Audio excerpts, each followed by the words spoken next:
दोस्तों, आज की कहानी का नाम है इंस्पेक्टर मनोज और आदमखोर मछलियाँ। मधु विहार की एक पास कॉलोनी की भव्य इमारत में कुख्यात स्मगलर जबर पटेल अपने आदमियों पर बरसता हुआ बोला, हमारा 5 करोड़ का सोना पकड़ लिया गया है और तुम लोग कुछ भी ना कर सके। मुझे मेरा सोना हर हालत में वापस चाहिए, वरना तुम में से कोई जिंदा नहीं बचेगा। सुना तुम लोगों ने? बहुत सुना है। कल सोना राजनगर स्थित पुलिस हेडक्वार्टर में ले जाया जाएगा। यही मौका है। इससे पहले कि सोना हेडक्वार्टर पहुंचे, तुम लोग उसे उड़ा लो। ऐसा ही होगा बॉस। मेरे दिमाग में एक जबरदस्त स्कीम है। तो फिर बताता क्यों नहीं? तब सफदर नाम का वह बदमाश अपनी स्कीम बताने लगा। सफदर की पूरी स्कीम सुनने के बाद जबर पटेल खुश होता हुआ बोला, बहुत अच्छे सफदर, हमें स्कीम पसंद आई। तुम लोग फौरन तैयारी शुरू कर दो। Okay boss. दूसरे दिन तस्करी का सोना पुलिस की कड़ी निगरानी और सुरक्षा प्रबंधों के बीच रतनपुर से राजनगर ले जाया जा रहा था। सबसे आगे एसपी श्रीकांत वर्मा की कार चल रही थी। अचानक एसपी वर्मा के ड्राइवर की नज़र सामने सड़क पर औंधे पड़े एक आदमी पर पड़ी। वह कार रोकते हुए बोला, सर, सामने सड़क पर एक आदमी पड़ा है। सर, हो तो मैं? नहीं, तुम ठहरो, मैं देखता हूँ। इतना कहकर एसपी वर्मा अपना रिवॉल्वर संभालते हुए कार के नीचे उतरे और सड़क पर पड़े आदमी की ओर बढ़ गए। उस आदमी के निकट पहुंचकर एसपी वर्मा उसका मुआयना करने के लिए जैसे ही नीचे झुके, उस आदमी ने तेजी से पलटते हुए भरपूर घूंसा एसपी के जबड़े पर जमा दिया। डिशुम। फिर इससे पहले कि एसपी वर्मा संभल पाते, उस आदमी ने उन्हें अपनी गिरफ्त में ले लिया। खबरदार, अगर हिले डोले तो गोली मार दूंगा। कौन हो तुम? क्या चाहते हो? जैसा मैं कहता हूँ वैसा करो। तब तक उस पुलिसकर्मियों की बंदूकें तन चुकी थीं, अतः वह घुर्राते हुए बोला, अपने आदमियों से कहो बंदूकें फेंक दें। हरगिज नहीं। तभी इंस्पेक्टर रैंक का एक अधिकारी उस बदमाश को ललकारते हुए बोला, तुम बच नहीं सकते। तुम्हारी भलाई इसी में है कि एसपी साहब को छोड़ दो और अपने आप को कानून के हवाले कर दो। मेरे 3 गिनने तक अगर तुमने आत्मसमर्पण नहीं किया तो मैं तुम्हें गोली मार दूंगा। नहीं इंस्पेक्टर, तुम मुझ पर गोली नहीं चला सकते। तुम अपने आदमियों से कहो कि वे हथियार फेंक दे, वरना मैं एसपी को गोली मार दूंगा। उस आदमी की धमकी में छुपी नस्लता को भांपते इंस्पेक्टर ने सिपाहियों को हथियार डाल देने का आदेश दिया। सिपाहियों के आदेश फेंकते ही वह आदमी गरजा। जैसे हथियार उन्होंने फेंके, अब तुम 4 कदम पीछे जाओ और मुंह पीछे करके खड़े हो जाओ। इंस्पेक्टर और सिपाही आदेश का पालन करते हुए पीछे हटे और पलटकर खड़े हो गए। तभी एक हेलीकॉप्टर उड़ता हुआ उस ओर आता नजर आया। थोड़ी देर बाद हेलीकॉप्टर जमीन पर लैंड कर गया। हेलीकॉप्टर के लैंड करते ही सफदर अपने एक साथी के साथ नीचे उतरा और पुलिस वैन में रखी सोने के बिस्कुटों से भरी 2 पेटियों को उठाकर हेलीकॉप्टर की तरफ बढ़ गया। थोड़ी देर बाद सफदर पेटियों सहित हेलीकॉप्टर में सवार हो अपने साथियों के साथ उड़ गया। हेलीकॉप्टर के जाते ही बदमाश एसपी को धकेलते हुए कार के निकट ले गया और बोला, अब तुम मुझे यहाँ से सुरक्षित निकाल ले जाओगे, यू रास्कल। लेकिन वह आदमी एसपी के अपशब्द को नज़रअंदाज करते हुए चीख कर बोला, मैं एसपी वर्मा को अपने साथ ले जा रहा हूँ। अगर किसी ने कोई गलत हरकत की या हमारा पीछा करने की कोशिश की तो एसपी जिंदा नहीं रहेगा। बदमाश धमकी देकर एसपी को धकेलता हुआ उनकी कार में जा बैठा और रफू चक्कर हो गया। इंस्पेक्टर मनोज के चेहरे पर छाई कठोरता को देख हवलदार वीर बहादुर बोला, सर, आप नाक परेशान हो रहे हैं। हमारे वायुसेना के खोजी हेलीकॉप्टर उस हेलीकॉप्टर का जरूर पता लगा लेंगे। क्या खाक पता लेंगे? वारदात को हुए 8 घंटे से अधिक समय गुजर चुका है। अभी तक तो ना एसपी साहब का अपहरणकर्ता पकड़ में आया और ना ही उस हेलीकॉप्टर का कुछ पता चला है। तलाश जारी है सर। समझ में नहीं आता हेलीकॉप्टर कहाँ गायब हो गया। उसे आसमान निगल गया या ज़मीन खा गई। अभी इंस्पेक्टर मनोज की बात ख़त्म भी नहीं हुई थी कि फ़ोन की घंटी बजी उठी। इंस्पेक्टर मनोज रिसीवर कान से सटाते हुए बोला, hello inspector Manoj speaking. Inspector Manoj, क्या तुम अपहरण सोने के साथ उसके लुटेरों को भी पकड़ना चाहते हो? कौन हो तुम आम खाने से मतलब रखो इंस्पेक्टर मनोज। पेड़ गिनकर क्या करोगे? तुम हेलीकॉप्टर और लुटेरों के बारे में क्या जानते हो? मैं सिर्फ इतना जानता हूं कि लुटेरे हेलीकॉप्टर को एवन आइलैंड की ओर ले गए हैं। अब हेलीकॉप्टर तथा लुटेरे का कैसे पता लगाना है यह सोचना तुम्हारा काम है। इतना कहकर दूसरी तरफ से संबंध विच्छेद कर दिया गया। इंस्पेक्टर मनोज रिसीवर कैंडल पर रखते हुए सहज ही बुदबुदा उठा। हेवन आइलैंड पूर्वी सीमा पर स्थित छोटा सा टापू। हेवन आइलैंड राय बहादुर शमशेर सिंह की निजी जागीर है। तीनों दिशाओं में सुंदर हेवन लैंड से घिरे हेवन आइलैंड की पश्चिमी दिशा में फैले जंगल उसे भारत की सीमा से जोड़ते हैं। हर साल हजारों की संख्या में पर्यटक यहाँ आते हैं, जिससे राय बहादुर शमशेर सिंह की करोड़ों की आमदनी होती है। इस टापू के बीचों बीच कांटेदार तारों से घिरा प्रतिबंधित विशाल इलाका है, जिसमें शमशेर सिंह का महल स्थिर है। इसी महल के आलीशान कक्ष में शमशेर सिंह प्रोफेसर नाडिया से मुखातिब थे।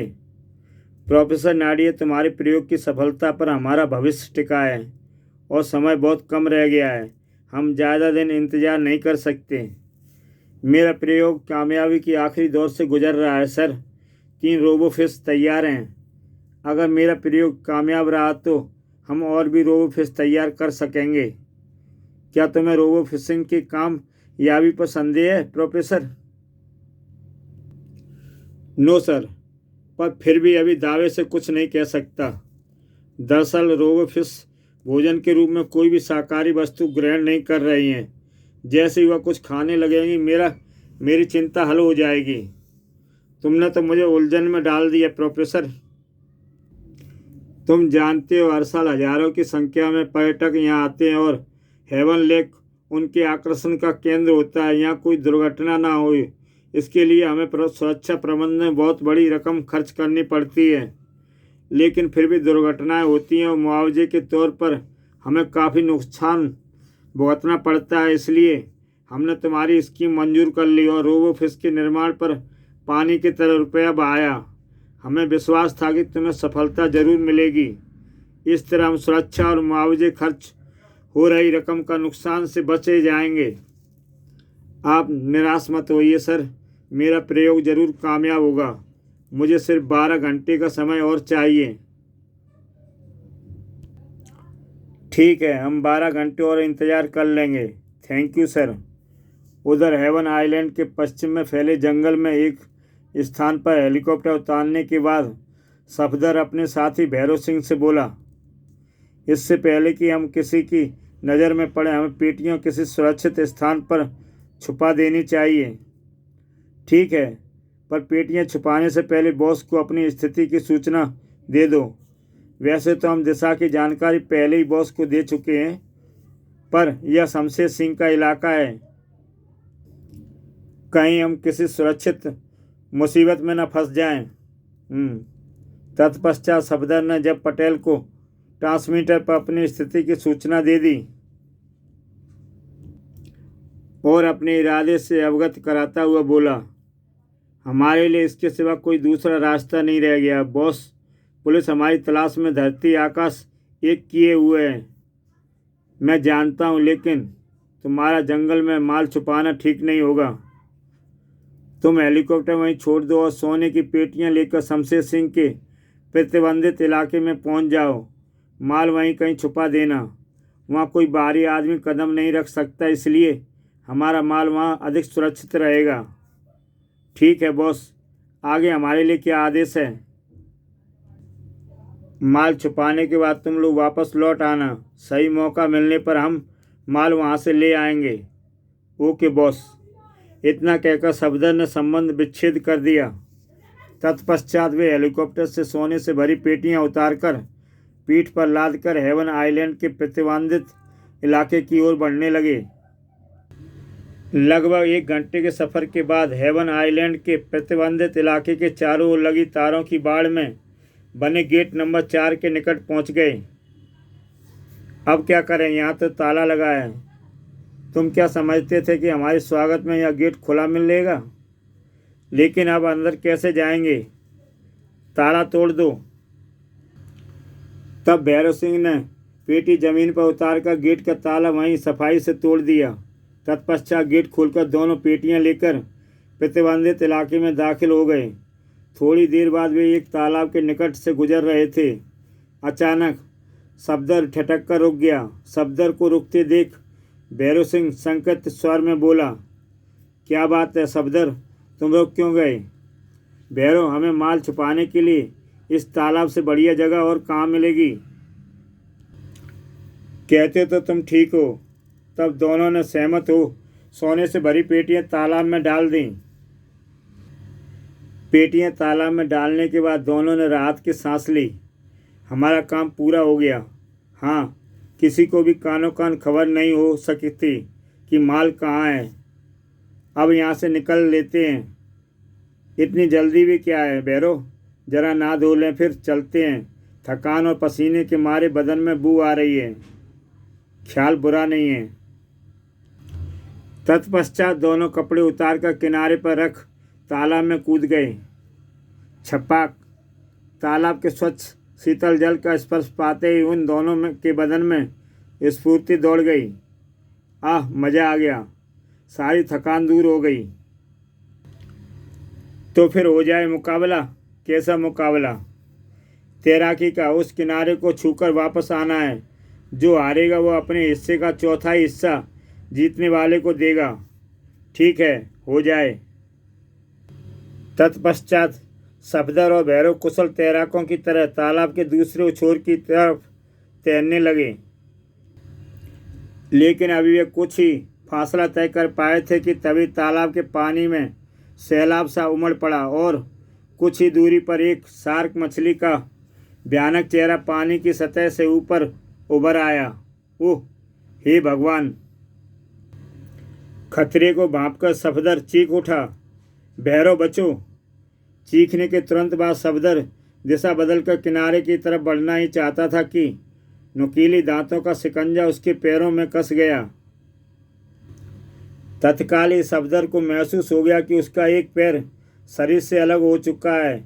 वह सहायता के लिए चीखा, बचाओ बचाओ! ओह! तभी शार्क ने सफदर को अपनी जबड़ी में समेट लिया। सफदर का हास्य देख भैरव के हाथों पैरों में बला की ताकत आ गई। वह तेजी से तैरता हुआ किनारे पर पहुंच गया, लेकिन अभी वह किनारे को थाम अपने शरीर को ऊपर ले जाने की कोशिश कर ही रहा था कि पानी की सतह से फाड़ दूसरी शार्क ऊपर आई और भैरव को अपना बचाव करने का कोई अवसर नहीं मिला। दूसरे पल शार्क भैरव को खींचते हुए पानी के आगोश में समा गई। उधर स्क्रीन पर तालाब का दृश्य देख प्रोफेसर नाड़िया ने अपना सिर पीट लिया। Oh my God! मेरी सारी मेहनत पर पानी फिर गया। अगले ही पल उनकी परेशानी पर सिलवटें उभर आईं। रोबो फिजिक्स को इंसानी खून मुंह लग गया है। वे आदमखोर हो गई हैं। अब कुछ नहीं हो सकता। मुझे शमशेर सिंह को सच्चाई से अवगत करा देना चाहिए। तभी प्रोफेसर नाड़िया के मस्तिष्क में एक ही विचार बिजली की तरह कौंध गया। अगर शमशेर सिंह को सच्चाई का पता चल गया तो वह मुझे जिंदा नहीं छोड़ेगा। यदि मैं मर गया तो उन आदमखोर मछलियों को ख़त्म करना मुश्किल ही नहीं नामुमकिन हो जाएगा और तब ना जाने कितने बेगुनाह लोग अपनी जानों से हाथ धो बैठेंगे। नहीं, मैं ऐसा नहीं होने दूंगा। अगर उन आदमखोर मछलियों का निर्माण मैंने किया है तो उसका अंत भी मैं ही करूंगा। उन्हें ख़त्म करने का उपाय मुझे करना ही होगा। इस निश्चय पर पहुंचती प्रोफेसर नाडिया ने शमशेर सिंह को सच्चाई बताने का इरादा छोड़ दिया। इधर पुलिस आईजी इंस्पेक्टर मनोज से कह रहे थे, हेवन आइलैंड के स्वामी शमशेर सिंह ने किसी भी हेलीकॉप्टर के वहां पहुंचने की जानकारी से इनकार किया है। लेकिन सर, आईजी रणवीर सिंह मनोज की बात काटते हुए बोले, हो सकता है किसी ने तुम्हें गलत सूचना दी हो। मुझे ऐसा नहीं लगता सर। मुझे पूरा विश्वास है कि अपराधी हेवन आइलैंड की ओर ही गए हैं। अतः मुझे हकीकत के लिए वहां जाने दिया जाए। सर, मैं अपना दावा सिद्ध करके दिखा दूंगा। असंभव। राय बहादुर शमशेर सिंह की इजाज़त के बिना हमारी पुलिस हेवन आइलैंड में कदम भी नहीं रख सकती और मुझे विश्वास है कि शमशेर सिंह इजाज़त नहीं देगा, क्योंकि हर वर्ष की तरह वहाँ पर्यटक पहुँचने वाले हैं।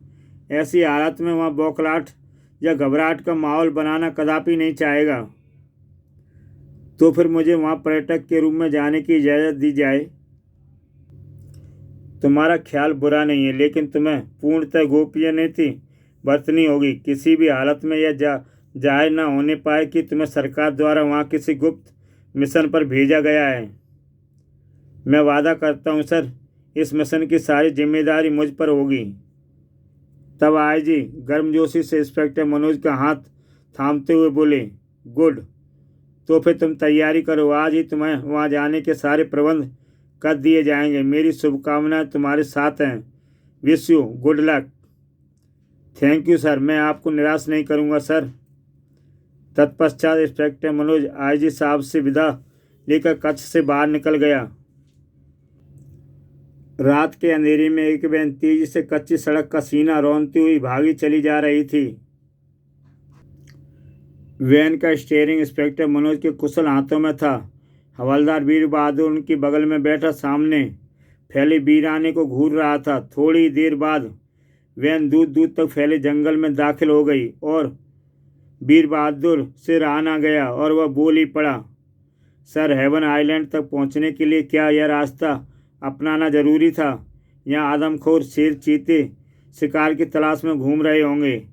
अगर हम उन्हें नजर आ गए तो वे हमें खरबूजे की तरह फाड़ खाएंगे।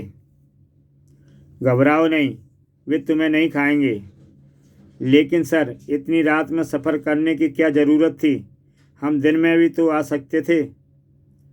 मैं जल्द ही जल्द वहाँ पहुँचना चाहता हूँ, क्योंकि अपराधी अगर वहाँ से निकल गए तो फिर उन्हें ढूंढना मुश्किल हो जाएगा। परंतु यह तो गैरकानूनी है। आप जानते हैं कि इस इलाके में रात में सफ़र करना जुर्म है। हम पकड़े भी जा सकते हैं। मिशन की कामयाबी के लिए इतना रिस्क उठाना तो ज़रूरी था। अभी इंस्पेक्टर मनोज की बात ख़त्म ही हुई थी कि हवलदार चीख उठा, सर, गाड़ी रोकिए। क्यों, क्या हुआ? इंस्पेक्टर मनोज वैन रोकता हुआ बोला, तुम्हारी हरकतों से तो मैं तंग आ गया हूँ। हवलदार इंस्पेक्टर मनोज के शब्दों को अनसुना करते हुए बोला, सर, उधर देखिए। तब इंस्पेक्टर मनोज की निगाहें हवलदार के इशारे का पीछा करती हुई दूर खड़े हेलीकॉप्टर पर जा टिकी। ओह! दूसरे ही पल इंस्पेक्टर मनोज हवलदार के साथ वैन से नीचे उतरा और उस दिशा में चल पड़ा जिधर हेलीकॉप्टर खड़ा था। सर, हो ना हो यही वह हेलीकॉप्टर है जिसका प्रयोग कर अपराधियों ने सोना उड़ाने के लिए किया था। मुझे भी ऐसा ही लगता है। फिर हेलीकॉप्टर के नज़दीक पहुंचकर इंस्पेक्टर मनोज हवलदार को हिदायत देते हुए बोला, तुम यहीं ठहरो, मैं ऊपर जाकर देखता हूँ, शायद अपराधियों का कोई सुराग मिल जाए। Yes sir. तत्पश्चात इंस्पेक्टर मनोज हेलीकॉप्टर में चढ़ गया। इधर इंस्पेक्टर मनोज हेलीकॉप्टर के भीतरी भाग का निरीक्षण कर रहा था। उधर अंधकार से एक साया वैन के निकट प्रकट हुआ और बड़ी सफाई से वैन का पिछला दरवाज़ा खोलकर अंदर समा गया। इधर थोड़ी देर बाद इंस्पेक्टर मनोज जब नीचे उतरा तो उसके स्वर में निराशा के भाव थे। अपराधियों ने अपने पीछे कोई सुराग नहीं छोड़ा है। वे सोना भी अपने साथ ले गए हैं। फिर तो वे आइलैंड की ओर ही गए होंगे। हाँ, मुझे भी यही शक है कि वे प्रतिबंधित इलाके में ही कहीं छुपे होंगे। हमें फ़ौरन वहाँ पहुँचना चाहिए। इतना कहने के साथ ही इंस्पेक्टर मनोज वैन की तरफ चल पड़ा। हवलदार वीर बहादुर ने उसका अनुसरण किया। फिर वे दोनों वैन में जा बैठे और अपनी मंजिल की ओर चल पड़े। इसी दौरान जबर पटेल अपने दो साथियों के साथ प्रतिबंधित इलाके में सफदर और भैरव सिंह को ढूंढता हुआ जैसे ही तालाब के पास पहुंचा, उसकी नज़र किनारे में रखे कपड़ों पर पड़ गई। ओह, ये तो सफदर और भैरव सिंह के कपड़े लगते हैं। हाँ बॉस, उस दिन उन्होंने यही कपड़े पहन रखे थे। वे दोनों आसपास ही कहीं होंगे। लेकिन कपड़ों पर जमी धूल से तो यही प्रतीत होता है कि ये कपड़े काफ़ी समय से यहाँ पड़े हैं। आश्चर्य है, सफदर और भैरव सिंह कपड़े उतार कर कहाँ गायब हो गए? अड्डे पर भी नहीं पहुँचे। बॉस, कहीं भी शमशेर सिंह के आदमियों द्वारा न पकड़ लिए गए हों। नहीं, यह नहीं हो सकता। अगर ऐसा होता तो उनके कपड़े यहाँ नहीं पड़े होते। तो फिर वे कहाँ हो सकते हैं बॉस? यह तो पता लगाना है। चलो ढूंढें उन्हें। मगर सफदर और भैरव सिंह नहीं मिले तो हमारा सोना भी हमें नहीं मिलेगा। अब खड़े क्या हो, ढूंढो उन्हें। Yes boss. फिर वे सभी सफदर और भैरव की खोज में जुट गए। कुछ ही देर बाद जबर पटेल सफदर और भैरव सिंह को ढूंढते हुए अपने साथियों के सहित वहां स्थित भूमिगत प्रोफेसर नाड़िया की प्रयोगशाला में पहुंच गया। यह तो कोई प्रयोगशाला मालूम होती है बॉस। हो सकता है वे यहीं छुपे बैठे हों। दूसरी पल कदमों की आवाज़ सुनाई देने लगी। शायद कोई आ रहा है। किसी भी खतरे से निपटने के लिए तैयार रहो। कहने के साथ ही जबर पटेल ने रिवाल्वर निकाल लिया और आगंतुक के प्रकट होने की प्रतीक्षा करने लगा। थोड़ी देर बाद संलग्न कमरे का द्वार खुला और प्रोफेसर नाड़िया उनके सामने प्रकट होते हुए चकित स्वर में बोले, कौन हो तुम लोग? यहाँ क्या कर रहे हो? पहले तुम बताओ, तुम कौन हो? मैं प्रोफेसर नाड़िया हूँ, इस प्रयोगशाला में रहता हूँ। ओह, फिर तो तुम सफदर और भैरव के बारे में ज़रूर जानते होंगे। तुम किसकी बात कर रहे हो? अपने उन दो साथियों की जो हमारा सोना लेकर यहाँ आए थे पर वापस नहीं पहुँचे। उनके कपड़े हमें तालाब के किनारे पड़े मिले हैं। ओह, तो वे दोनों तुम्हारे साथी थे? जबर पटेल चौंका। साथी थे? ये तुम्हारा क्या मतलब है? क्योंकि अब वे जिंदा नहीं हैं। क्या बकते हो तुम प्रोफेसर? किसने मारा उन्हें? बताता हूँ। जबर सिंह ने प्रोफेसर की गर्दन पकड़ ली। तब प्रोफेसर ने बताया, वे अपनी मौत खुद मरे हैं। मरते मरते वे मेरी सारी मेहनत पर पानी फेर गए हैं। तत्पश्चात प्रोफेसर ने उन्हें सफदर और भैरव की मौत का कारण बता दिया। प्रोफेसर की बात सुनने के बाद जबर पटेल भयानक अंदाज में बोला, इसका मतलब हमारा सोना तालाब में पड़ा है। हाँ, पर तुम उन पेटियों को अभी तालाब से नहीं निकाल सकते। कौन रोकेगा हमें? तुम शायद उन आदमखोर मछलियों को भूल रहे हो मिस्टर। जो भी तालाब में उतरेगा वह जिंदा नहीं बचेगा। तुम हमें उल्लू बनाने की कोशिश मत करो प्रोफेसर। हम इंतज़ार नहीं कर सकते। तुम तालाब के पानी को निकालने का रास्ता खोलो। उसके बाद हम मछलियों से खुद ही निपट लेंगे। अगर रास्ता खुल गया तो आदमखोर मछलियां झील में पहुंच जाएंगी और फिर हजारों जानें खतरे में पड़ जाएंगी। फिलहाल तो तुम अपनी जान की चिंता करो प्रोफेसर। बताओ, तालाब का पानी निकालने का रास्ता कैसे खुलेगा? मैं नहीं बताऊंगा, कभी नहीं बताऊंगा। अपनी जान के लिए मैं हजारों जानें खतरे में नहीं डाल सकता। अगर तुम थोड़ी देर तक रुक जाओ तो मैं आदमखोर मछलियों को ख़त्म करने वाली ऑटोमेटिक गन तैयार करके तुम्हारे हवाले कर दूंगा। खामोश बुड्ढे, हम 1 मिनट में भी इंतज़ार नहीं कर सकते। अपनी जान की खैर चाहता है तो हमारे सवाल का जवाब दे। कभी नहीं तो फिर मर। कहने के साथ ही जबर पटेल ने गोली चला दी।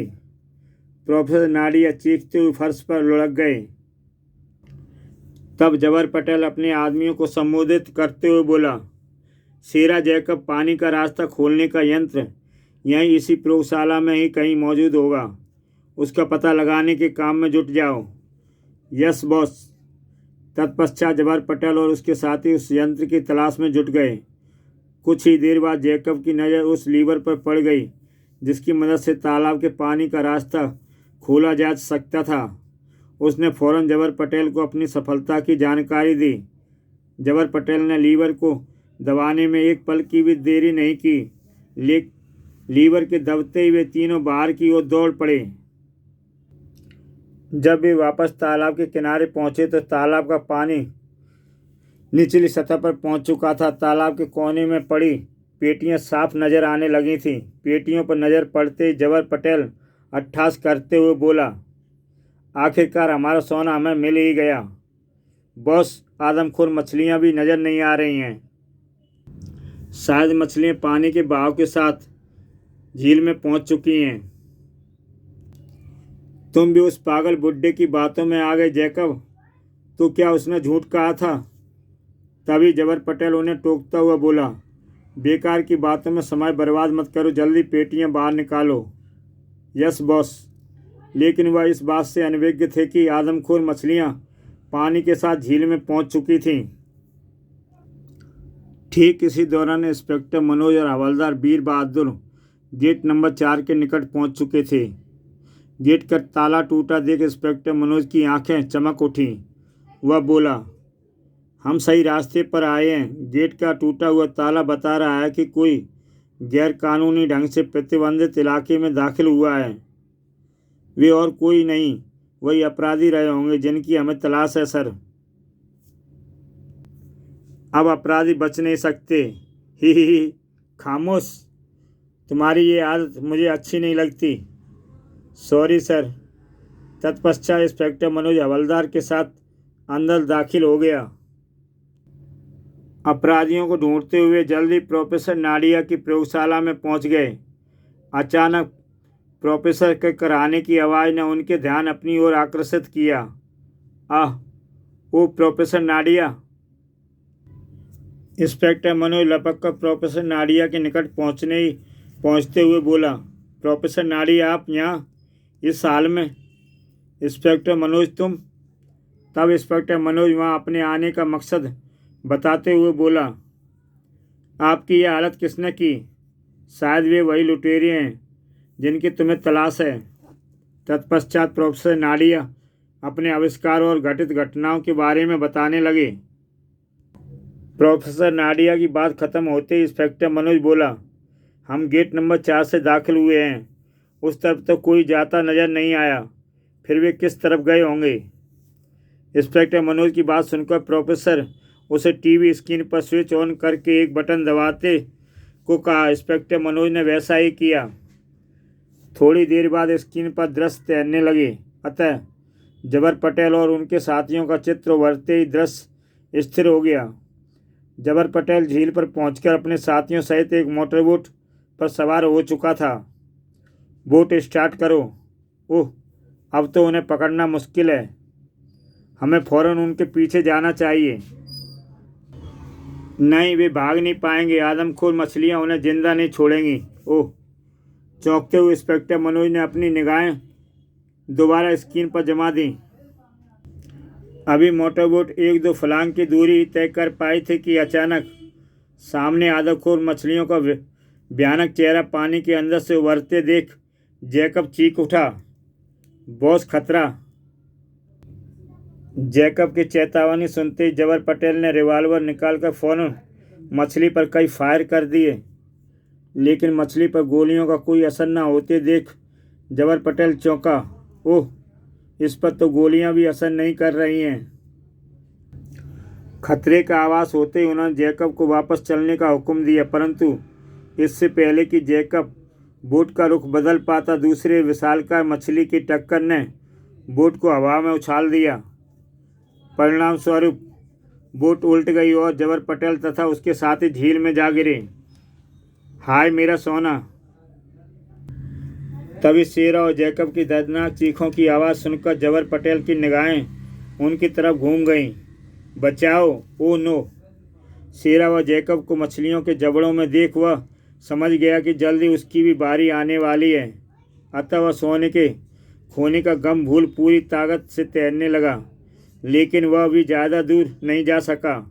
नहीं, फिर इससे पहले कि जबर पटेल अपने बचाव की कोशिश करता, मछली उसे अपने जबड़े में दबोच चुकी थी। उधर जबर पटेल का हास्य देख इंस्पेक्टर मनोज और हवलदार स्तंभ रह गए। ओह हे भगवान! फिर इंस्पेक्टर मनोज ने टीवी का स्विच ऑफ करते हुए गंभीर स्वर में बोला, अपराधियों को तो सज़ा मिल गई, लेकिन सोना हमारे हाथ से निकल गया। तो क्या हम खाली हाथ ही लौट जाना पड़ेगा सर?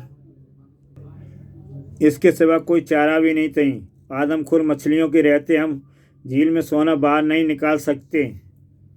तभी प्रोफेसर नाडिया इंस्पेक्टर मनोज का ध्यान अपनी ओर आकर्षित करते हुए बोले, इंस्पेक्टर मनोज, अगर तुम चाहो तो तुम्हारा मकसद भी पूरा हो सकता है और निर्दोष लोगों की जानें भी बचाई जा सकती हैं। आप कहना क्या चाहते हैं प्रोफेसर? 1-2 दिन बाद झील पर पर्यटकों का मेला लगने लगेगा। वे आदमखोर मछलियों के खतरे से नाकाफी हैं और बेमौत मारे जाएंगे।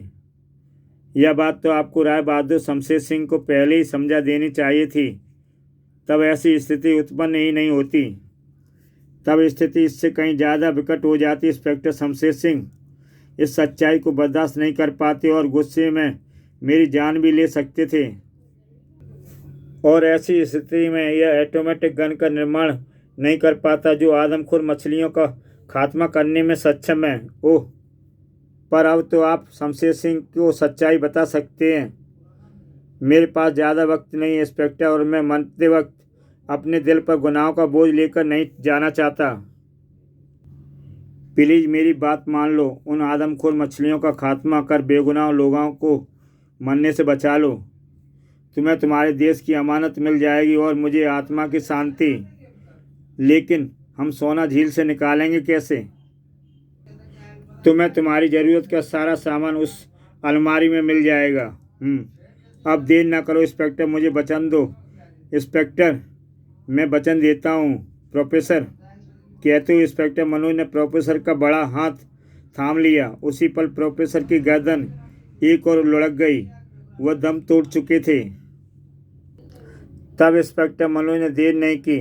वह अलमारी की तरफ लपका और अलमारी खोलकर ज़रूरत का सामान निकाला। हवलदार वीर बहादुर के साथ बाहर निकल गया। थोड़ी देर बाद वे मोटरबोट पर सवार होकर उस तरफ जा रहे थे जहां जबर पटेल की बोट पलटी थी। जब तक बोट निश्चित स्थान पर पहुंची, इंस्पेक्टर मनोज अपने आप को पूरी तरह तैयार कर चुका था। बस यहीं रोको। Yes sir. हवलदार ने मोटरबोट रोक दी।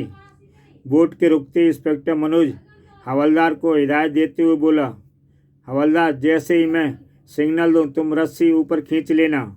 Yes boss. यस सर, हवलदार ने कहा। लेकिन इंस्पेक्टर अभी झील में गोता लगाना ही चाहता था कि तभी एक आदमखोर मछली का सिर पानी से उभरा और उसे ठिठक कर रुक जाना पड़ा। ओह! फिर जैसे इंस्पेक्टर मनोज ने मछली को मुंह फाड़े तेजी से बोट की तरफ बढ़ते देखा, उसने तुरंत गोल्डन गन निकाल ली और मछली के खुले जबड़े का निशाना लेकर ट्रिगर दबा दिया। किरण के मुंह से टकराते ही मछली का मुंह बंद हो गया और वह दिशा बदलकर दूर भागने लगी। लेकिन अभी थोड़ी दूर गई थी कि जोरदार धमाका हुआ और आदमखोर रोबोफिश के टुकड़े हवा में बिखर गए। वो मारा। फिर पानी के शांत होते इंस्पेक्टर मनोज पानी में गोता लगा गया। पानी के नीचे पहुंचने के बाद इंस्पेक्टर मनोज को सोने से लदी पेटियां ढूंढने में ज़्यादा वक्त नहीं लगा। जल्दी रस्सी की मदद से उसने दोनों पेटियां मोटरबोट में पहुंचा दी। फिर वह जैसे ही वापस लौटने लगा, उसे 2 विशालकाय मछलियां विपरीत दिशाओं से अपनी ओर आती नजर आईं। वह चौंका। वो खतरा! शायद यह धमाके का ही प्रभाव था कि आदमखोर मछलियों ने तुरंत ही मुझ पर हमला नहीं किया। अब दोनों को एक साथ मुझे होशियारी से काम लेना ही होगा। फिर जैसे ही दोनों मछलियां एक साथ उस पर झपटी, वह बड़ी सफाई से गोता लगा गया। परिणाम स्वरूप दोनों मछलियां आपस में टकरा गईं।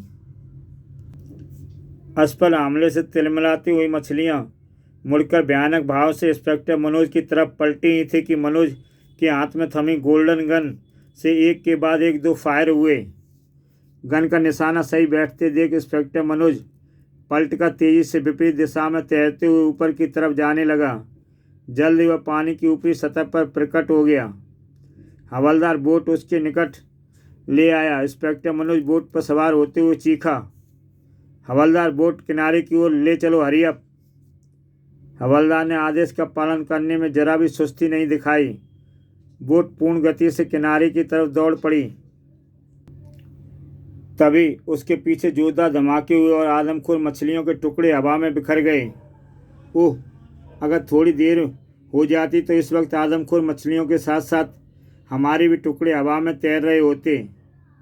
आदमखोर मछलियों के अंत होते ही इंस्पेक्टर मनोज ने निश्चित होकर गोताखोर की पोशाक उतार दी और आराम से बोट के किनारे पर पहुंचने का इंतजार करने लगा। लेकिन बोट जैसे किनारे पर पहुंची, एक रहस्यमय आकृति अंधेरे से निकलकर उनके सामने प्रकट होती हुई कड़क उठी। खबरदार, कोई गलत हरकत करने की कोशिश मत करना, वरना जो काम आदमखोर मछलियां नहीं कर सकी उसे मेरा रिवॉल्वर की गोलियां कर देंगी। ओह, यह मुसीबत कहाँ से आ गई? कौन हो तुम? बता दूंगा इंस्पेक्टर, पहले तुम दोनों पेटियां उठाकर इस इलाके के बाहर खड़ी अपनी वैन तक तो पहुंचा दो। इंस्पेक्टर मनोज हवलदार साहब का आदेश मानने के लिए बाध्य हो गए। वे पेटियां उठाकर वैन तक ले गए। उसके पेटियां वैन में रखते ही साया गरज कर बोला, अब तुम लोगों का काम खत्म हो गया, अतः मरने के लिए तैयार हो जाओ। इतना कहने के साथ ही साय ने अपने चेहरे से नकाब उतार दी। साय के चेहरे पर नज़र पड़ते ही इंस्पेक्टर मनोज और हवलदार चेक उठे। सर, एसपी श्रीकांत आप? हाँ, मैं सोने का उड़ाने का प्लान मेरा ही था। शेरा और सफदर मेरे साथ मिल गए थे और इस बात की किसी को कानो कान खबर नहीं थी। मेरा काम इतना मुश्किल ना होता अगर सफदर हेलीकॉप्टर इस इलाके में लाने के लिए विवश ना हो जाता। अतः मुझे अपनी योजना को कामयाब करने के लिए उस योजना में तुम्हें भी शामिल करना पड़ा। तुम्हारा पीछा करते हुए मैं यहाँ तक आ पहुँचा और अब सोना मेरे कब्जे में है। तुम दोनों को मारने के बाद मेरा रास्ता साफ हो जाएगा। कोई यह नहीं जान पाएगा कि सोना कहाँ गया और तुम दोनों की हत्या किसने की, क्योंकि भारत सरकार शमशेर सिंह से हुए समझौते को तोड़कर तुम्हारी हत्या की तहकीकात करने की कोशिश कभी नहीं करेगी। वाकई तुम्हारी प्लानिंग कामयाब हो जाती श्रीकांत, पर अन्य अपराधियों की तरह तुम भी एक भूल कर बैठे।